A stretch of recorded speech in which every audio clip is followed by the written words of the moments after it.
রাজধানী ঢাকার ৩টি কলেজের শিক্ষার্থীদের মধ্যে দফায় দফায় সংঘর্ষের ঘটনা ঘটেছে। সংঘর্ষে আহত হয়েছে বেশ কয়েকজন শিক্ষার্থী। পরিস্থিতি নিয়ন্ত্রণে আনতে যাত্রাবাড়ী ও ডেমরা এলাকায় ৬ প্লাটুন বিজিবি মোতায়েন করা হয়েছে।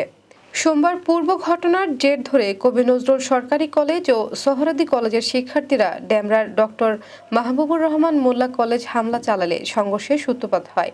এই ঘটনায় আহত ৮ জন শিক্ষার্থী ঢাকা মেডিকেল কলেজ হাসপাতালে চিকিৎসা নিচ্ছেন। জানা গেছে, সকাল থেকে বিভিন্ন এলাকা থেকে ক্যাম্পাসে জড়ো হতে থাকেন সরকারি সোহরাওয়ার্দী কলেজের শিক্ষার্থীরা। সকাল 10টার দিকে তারা লাঠিসোঁটা হাতে বের হন কবি নজরুল সরকারি কলেজের দিকে। বেলা 11টার দিকে কবি নজরুল কলেজের সামনে থেকে মিছিল নিয়ে মোল্লা কলেজের উদ্দেশ্যে রওনা হন এই দুই কলেজের হাজারো শিক্ষার্থী। পরে মাহবুবুর রহমান মোল্লা কলেজের হামলা ও ব্যাপক ভাঙচুর করেন তারা।